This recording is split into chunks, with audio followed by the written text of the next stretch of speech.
welcome everyone. My name is John Lurquin. I'm the Marketing and Communications Director at World Headquarters for Toastmasters International. Dan Clark, thank you so much for joining us and for taking extra time to hear from the audience and answer a few questions.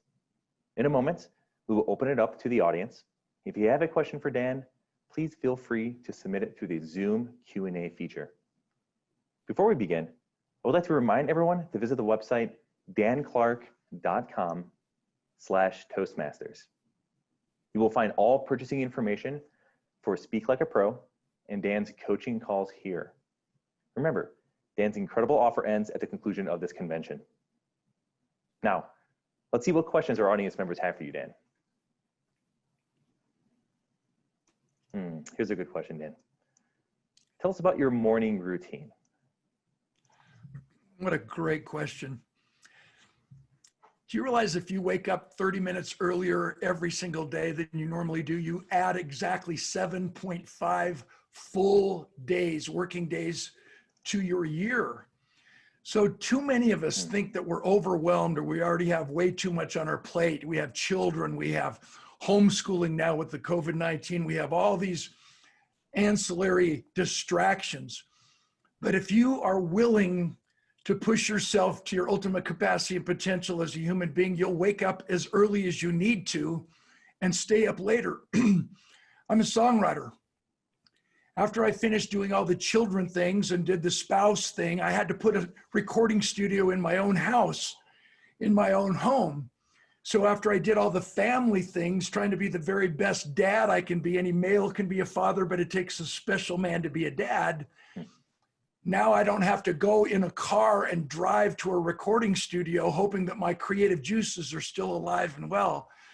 There's always a way if we just figure out a way to trigger more passion, creativity, and imagination. And as I said in my virtual keynote, when your why is bigger than your why not, you can always figure it out. So my morning routine is I always wake up. And if I don't exercise immediately, I can talk myself out of it to 10 or 11 o'clock in the morning where I think I should just save my money up for liposuction and a tummy tuck. This is way overrated. So I have to hit the gym as soon as I get up. That's usually a 30 to 45 minute experience. And then before I shower and while I'm in the gym, I always listen to one podcast every single day. Remember, if you're the smartest person in the room, you're in the wrong room, which means we've got to seek new knowledge every single day. So I listen to a podcast. Then I take my shower, I shave and shower because I have some of my better ideas and revolutionary concepts while I'm in my shower. And then I get back into the structured day where I do all of those things that are on my calendar, but I always schedule personal time for me so that I can read. I've read one book a week for the last 16 and a half years. We have to push ourselves and begin earlier than most and stay up later than most. And when we take care of our bodies with nutrition and exercise, we'll have untapped energy that we didn't know we had. And it's pretty easy to create that righteous routine and do the same thing every single day because success breeds success. And eventually you're propelling yourself to do even more because you're already seeing what's happening in your life, in your body, in your mind in real time. And then I've read a lot about the Einstein hour or that time of the day when your brain is most productive. And it seems to vary from person to person and throughout the day. It sounds like from what you're saying, you're more of a morning person, or at least your brain is most active in the morning versus nighttime. Is that true? No, actually, I'm more active in the nighttime. That's when my creative juices kick in at about 10:30 or 11. So I had to force myself to make morning as equally productive as I did in the evening time. Because if you think about it, your mind has to rest. Meditation is a real thing. And so we have to actually schedule times where we can slow down, where we can smell the roses, where we can feel the love and give the love. And more importantly, recognize whenever we're down, the quickest way to get back up is through service before self. So you got to figure out a way to be aware of when you can turn your life from success to significance. And that means you get all the stuff for you out of the way before everybody else wakes up. And then once everybody else goes to sleep, you can focus in on more of you. So when you wake up the next morning, you're a better version of yourself. That's the idea. We've raised 4 beautiful, significant children. on one or two or three mantras, one of which the only person you need to be better than is the person you were yesterday, which is actually why we join Toastmasters and attend the 1 or 2 weekly meetings every single week, even online, as we talked about in my virtual keynote. Thank you. So, speaking of our Toastmasters members, currently they reside in around 145 different countries around the world. How do you script a speech to suit an international audience? You talk about international things like air travel, like I did in my virtual keynote, about music. Every song written in every genre was written with the same 12 notes. Do you know this? The only difference between one song and another song is the order in which those 12 notes fall and the timing and spacing in between the notes. So the question of the day is, what's the difference between a hit songwriter and a lousy songwriter? In the States, in Canada, in Brazil, in Russia, in India, the answer is the same. The difference between one song and another song, the difference between a hit songwriter and a lousy songwriter is passion, creativity, and imagination. So we can sit down on that 88 key keyboard and actually write a song by arranging the notes in a different way. So we talk about universal things that all of us can relate to: love, service, respect. And even though I told the story about my American football injury in my virtual keynote, what I talk about in my online course, my Speak Like a Leader, is how to have a story like that trigger in your mind a similar experience from which you can extract your own life lessons. And because I had an experience in my American football career, everyone in every single one of the countries represented in Toastmasters can have a similar experience. May I just elaborate on that just for a moment here, John? Of course. So in my course, the Speak Like a Leader, what we talk about is the art and science of storytelling, which means what we have to do is we have to ask ourselves, what are you willing to drive 5 hours one way to say to somebody for free? And once you've identified your message, then you identify who would benefit from that message. And then you also identify where they meet, where do they gather together, and that's how you become paid to speak. But the critical part of this whole conversation is that when we come up with a message, we have to come up with universal messages that apply to everyone in every situation, that are genderless, that have absolutely nothing to do with race or socioeconomic conditions. And so what we do in the Speak Like a Pro course is that we actually have a chance to talk about what I call, or what psychologists call, SEE, significant emotional events. Those are the best sources from which we can actually extract our signature story, which is what we are known for, which is really the answer to what we would drive 5 hours one way to say to somebody for free. So a significant emotional event is an event, an experience that you can actually measure. You can quantify how you thought and how you behaved before it occurred, and how you now think differently and behave and act differently because it occurred. So the two operative words are before and because. Before and because. And once you identify a significant emotional event, they could be my American football injury when I was paralyzed for 14 months, the death of my sweet father, my dad. It doesn't matter. It could be the birth of your first child or every child. It could be a devastating divorce, the loss of a loved one, the loss of a job. These are all significant emotional events that traumatize us in a positive or in a negative way, where we can actually extract more message than ever before. And that's where we start in crafting our signature story, which becomes the anchor to our entire speech. And we cover all of that in my course, Speak Like a Pro, that I'm encouraging everybody to purchase. Can I just be blatant right now? It's a $1,000 program that I've sold for years all over the world. And right now, because of my respect and because of my teamwork and teaming up with Toastmasters, we're making it available for only $99 US. And again, I would just hope that everybody can see the value in this. Going to danclark.com/Toastmasters, because I want to be part of your progress. This is a selfish motivation. Someday when you're at the top of your game, I want you to look back and say, wow, I met this crazy guy, Clark, and he actually helped me get from where I am to where I want to be. I hope you'll engage in this opportunity of a lifetime. I am so excited to offer Speak Like a Pro. Giving a short speech or a brief toast is one thing. What if I have a long speech coming up, 30 minutes, 60 minutes, 2 hours? How do I keep the audience attention? How do I gauge whether I'm losing their attention? Okay, so you ask 4 questions. Again, in Speak Like a Pro, we talk about the 4 questions that you ask every event planner that allows you to customize every speech. So the first question that we talk about is, what's your theme? How did you come up with it? What does it mean?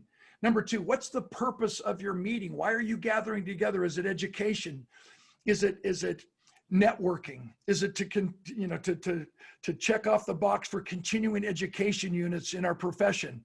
Or is it an incentive, thank you, motivation trip, you just won a sales contest? You got to know what the purpose is. Number 3, you ask, who are the attendees and what do they do when they wake up?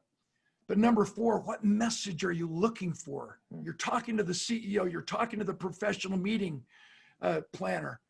What message can I echo? What are you looking for from a third-party seller to accentuate what you as leaders in this organization have been saying all along? And then what you do is you take that 60-minute keynote slot and then you dissect it into the points that you're going to make.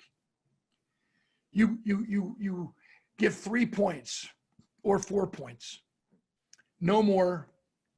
You give 3 points. And once you've identified what those 3 points are, you look at your 60-minute speech as 3 TED Talks and dissect every single one of those 3 points into a hello and a goodbye, a beginning and an end. So you've got to start every speech on a very high connective way. I immediately started kind of yanking your chain, and then I brought in some self-deprecating humor by nailing my friend Dan Rex. You saw my virtual keynote. You do whatever you need to do to connect with the audience. You have to be ordinary before you're extraordinary. But now you've got to come to a conclusion. So if you look at every 60-minute speech as 3 14-minute TED Talks, you'll put every single ingredient in a short speech as you do in a long speech, but really you're just connecting 3 powerful speeches. And that's why I teach in Speak Like a Pro how to make every single speech and every single story funny, provocative, and emotional. Remember, reason leads to conclusions, but it is emotion that leads to action. So in Speak Like a Pro, we're going to really dissect everything that you can get out of a joke book, make every speech funny, add a quote, a nugget of wisdom that everybody can hang their hat on there. They almost want you to stop your speech. Wait, what did you say so I can write it down? And make every single speech and every story emotional. You know, this is a collection of 63 stories that I had in the Chicken Soup for the Soul series, which means if you decide to opt into my coaching call opportunity, which is part of this package, you're going to get this unbelievable deal as well because of my relationship with Toastmasters, but you're also going to get free books, my joke book, my quote book, and my story book to trigger in you the process that really answers this powerful question, John. I've written so many speeches for celebrities, written 5 speeches for Kareem Abdul-Jabbar, the NBA All-Star. And I wrote his TED Talk, and Derek Huff, Dancing with the Stars, World of Dance. The list goes on and on and on. The process of editing so every word pays its own way is so significant. So you look at every long speech as a selection of several short speeches, each one with a great beginning and a great end, and then amazing segue into point number 2 or point number 3. And you can use scorekeeping. Yeah, I'm going to give you 4 points. I'm going to teach you 3 things, whatever the scorekeeping is. You could use an acronym. Use an acronym. My acronym is LEAD, LEAD. And you want to be sensitive about the length of your acronym. Really keep it to 4, no more than 4. It's like, you know, I'm in an audience and the president of Yale University is up there talking and he uses Yale as his acronym. Y stands for, and he goes on for 45 minutes. A stands for, he goes on for another 45 minutes. The young lady sitting next to me, she leans over and she says, thank God he didn't go to the Massachusetts Institute of Technology or we'd be here all month. So we have to be sensitive. But I think that's a great answer, a great question, that you segregate every section of your long speech into short, powerful, funny, provocative, and emotional TED Talk style speeches. And pretty soon you got an amazing emotional roller coaster ride that you take the people on, and you never bomb because of the information you've extracted from the 4 questions that you ask every event planner, which allows you to go back into your repertoire and choose this story, this joke, this quote that will be appropriate for that audience. Maybe a little secret, because I've spoken in 71 countries, I always learn 5 to 6 phrases in that language, so that in whatever country I'm in, I begin my speech by engaging the audience in their tongue. You know, when I come to Europe and most everybody speaks French. Bonjour, comment ça va? Je suis très content d'être ici. You know, I spoke in Bangkok, Thailand, and there were 7 countries: Korea, Japan, Malaysia, Philippines, Singapore. And I learned 5 to 6 phrases in their native tongue. And the audience responded like, oh my gosh, you're taking the time to actually connect with me on my level. Mm-hmm. And it endeared me to them forever. And using with a translator, real-time translation with the translators in the back, or someone on stage, or those who actually spoke English, it created an extraordinary experience for both them and for me, because there's a difference between talking and teaching, and we want to connect. That's a long answer to your question, but I go into so much more detail and speak like a pro and in my coaching call. So I'll stop right there. Sorry. No problem. That was great advice. It really seems that having that connection with the audience is really a way, if not the way, to elevate your communication style and your speech that you're trying to deliver. This is a question from Mandy, who's a vice president of public relations in her Toastmasters club. I love it. She asked, Dan, you said during the keynote that relentless pursuit is a key ingredient to becoming the best communicator or public speaker we can possibly be. How do you weigh that balance between talents and grit? Or how do you feel about that balance? Are they different? Are they the same? That's such a great question, Mandy. I appreciate you so much. As I said a moment ago, as communicators, as friends, as leaders, and especially as speakers, we have to be ordinary before we can be extraordinary. So people really don't give a rat's wackazoodle if I've ever succeeded. They want to know, Clark, did you ever fail? Did you ever bomb? Did you ever fall down? And then what did you do about it? So what we have to do is understand self-deprecating humor.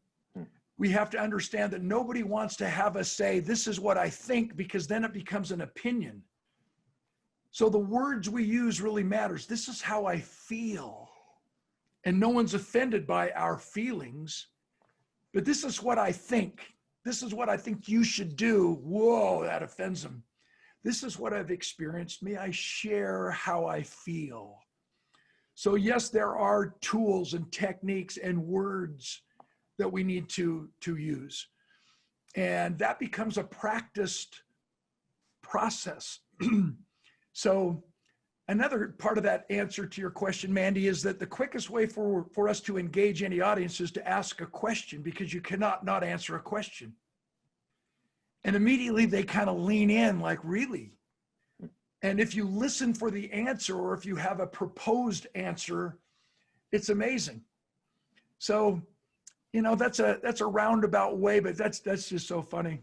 I wish I knew the exact page on my workbook study guide that you get in my program that where I deal with that. But what we have to talk about is the motivated sequence, the order in which we tell our stories and insert our jokes and our anecdotes matters. So if you share an emotional story, you don't leave them in emotion.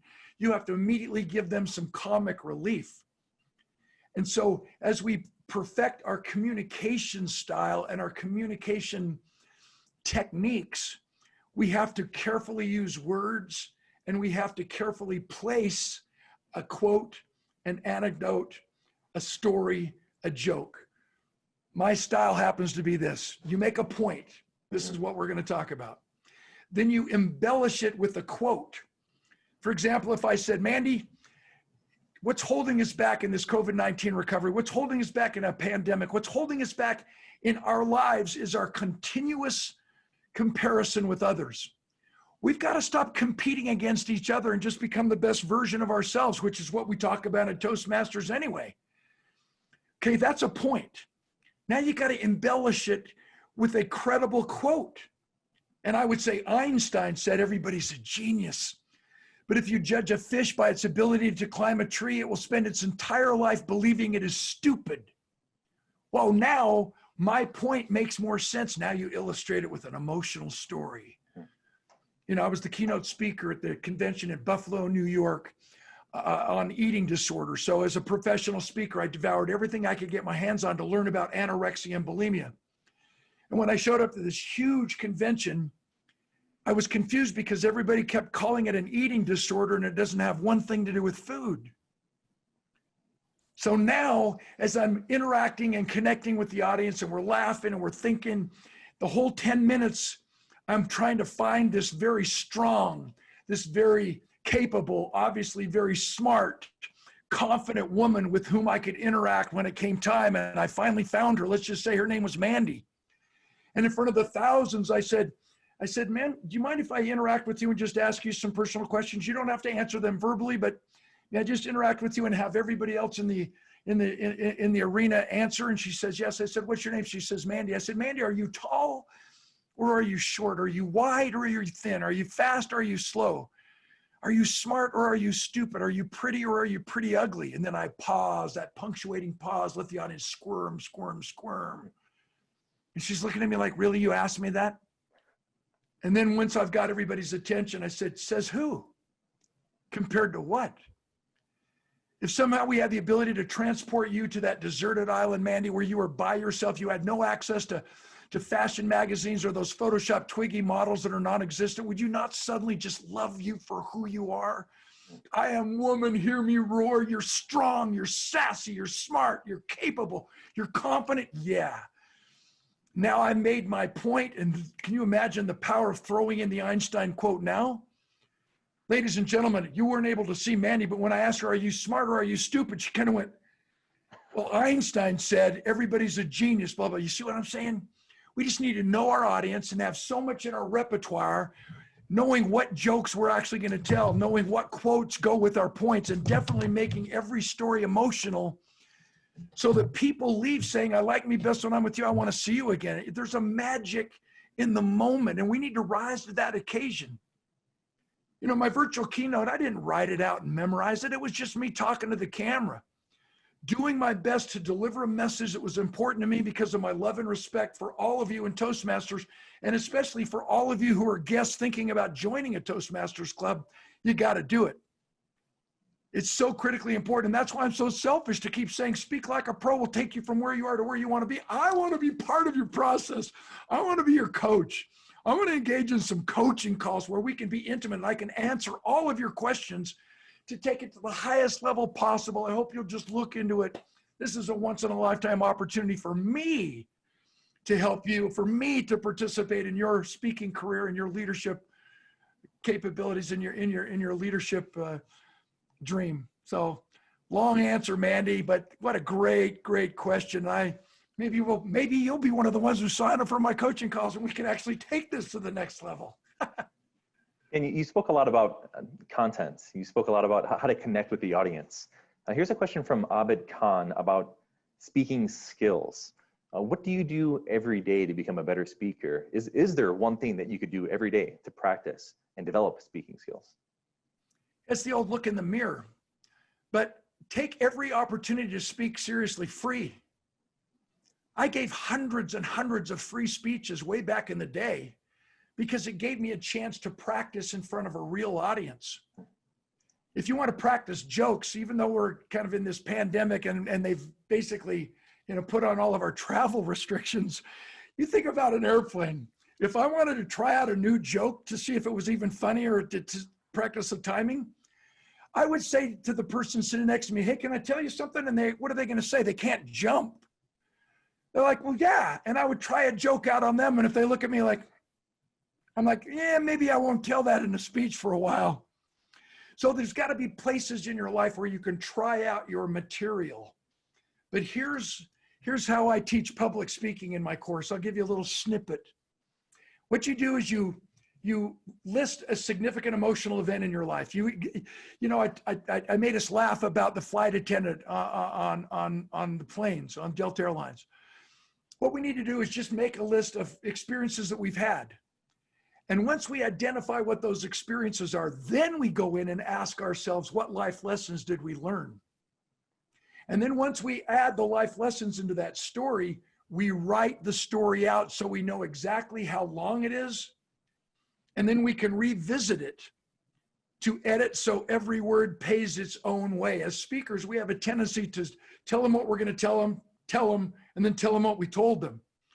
So once it's written out, we know how long it is. Then we go in and edit so every word pays its own way, and consolidate the redundancy with the life lessons. Now the third step is to go in and where can we make it funny?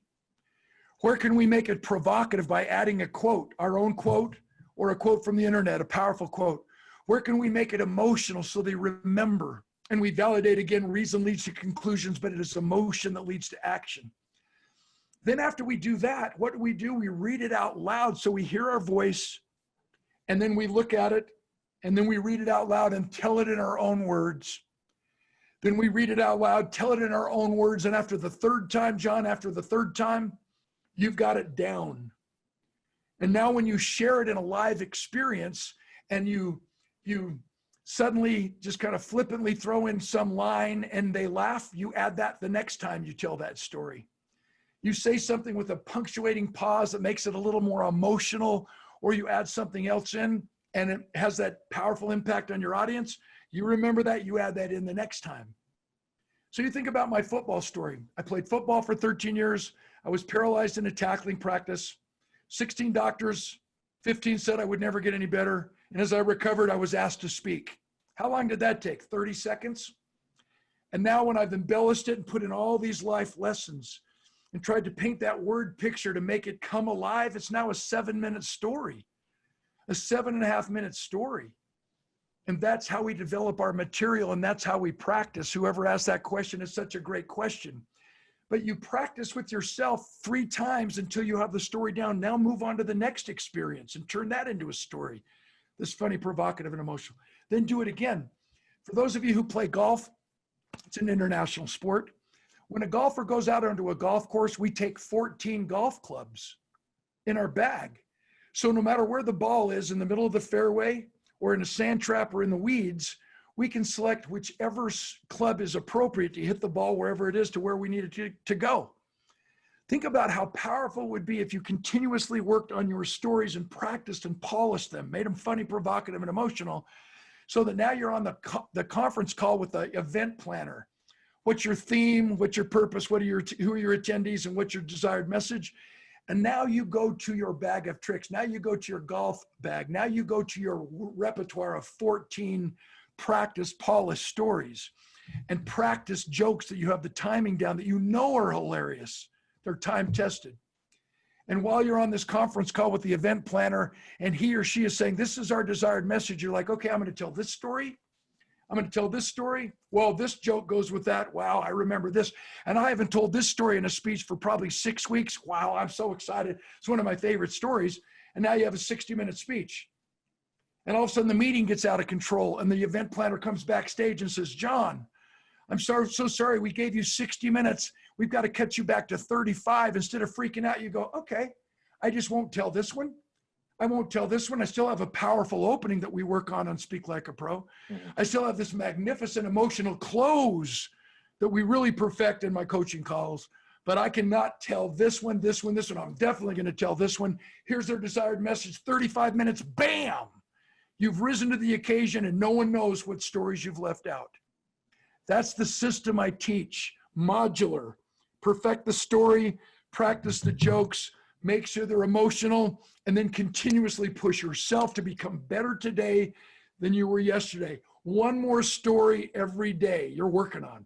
One more joke you're working on. You memorize one quote every single day from the internet and then challenge yourself to write your own. Dan, you can tell I'm passionate. I want to help you so much. This is a once-in-a-lifetime opportunity. I honor Toastmasters, and you're my people. You're my people. I hope we'll keep in in contact. This is so important to me. Thank you so much for sharing with us and for taking the time. I just noticed time, we're actually over time. The last 30 minutes went by so quickly. All right. Everyone, for more information, please visit danclark.com/Toastmasters. You can also find more information about Dan Clark on the Toastmasters.org website. Have a wonderful rest of your morning, afternoon, evening, and I hope you found this as enlightening as I did. Thank you so everyone. much. Thank you.